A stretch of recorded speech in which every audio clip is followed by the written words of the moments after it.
Nous sommes ici dans la salle consacrée à Guernica. Donc, Picasso n'a jamais voyagé au Brésil. En revanche, il s'est personnellement investi dans une tournée internationale de Guernica dans les années 50. Et nous conservons au musée les archives de Picasso. Et nous avons des réponses d'Alfred Barr, le directeur du Museum of Modern Art de New York, au sein duquel l'œuvre était en dépôt, Picasso ne souhaitant pas voir Guernica en Espagne sous le règne de Franco.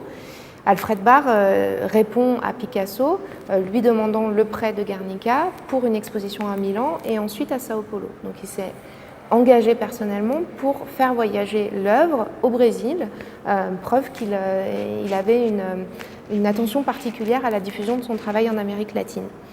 Du fait de la présentation de Guernica à la Biennale de Sao Paulo et l'exposition étant à Sao Paulo, il paraissait important de revenir sur ce moment charnière de l'œuvre de Picasso et cet engagement politique très important qu'il a eu en 1937. L'histoire, vous la connaissez. Picasso est invité à représenter l'Espagne au pavillon espagnol de l'exposition de 1937 et il commence à travailler sur le sujet de l'atelier. Nous avons aussi au musée une série d'esquisses où il commence à développer la thématique de l'atelier quand il apprend le bombardement de Guernica, qu'il apprend par les journaux.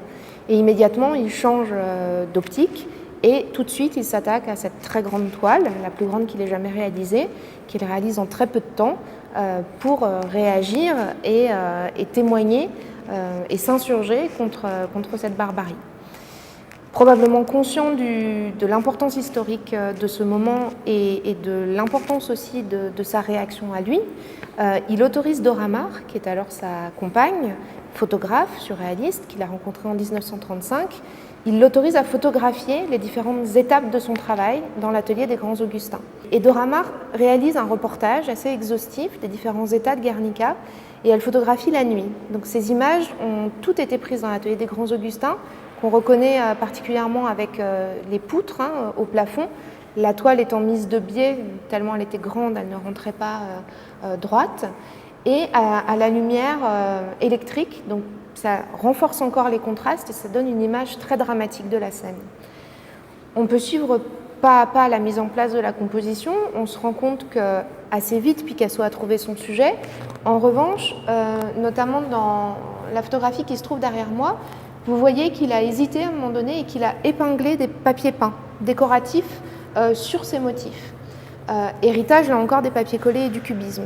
Peut-être pour aller plus vite dans sa composition. Toujours est-il qu'il n'a pas conservé ces papiers collés dans la composition finale, préférant utiliser tout un camailleux de gris et de noir et blanc qui reprennent l'esthétique des journaux par lesquels la diffusion de l'événement avait eu lieu et par lequel il avait pris connaissance de la tragédie. Le reportage photographique de Dora Maar est presque immédiatement publié dans le Cahier d'art. Preuve que Picasso avait une attention particulière aussi à la diffusion de ce processus créatif. C'est une chose rare qui laisse quelqu'un pénétrer dans son atelier et documenter la fabrication de son œuvre, encore moins qu'il la fasse publier presque immédiatement après les événements.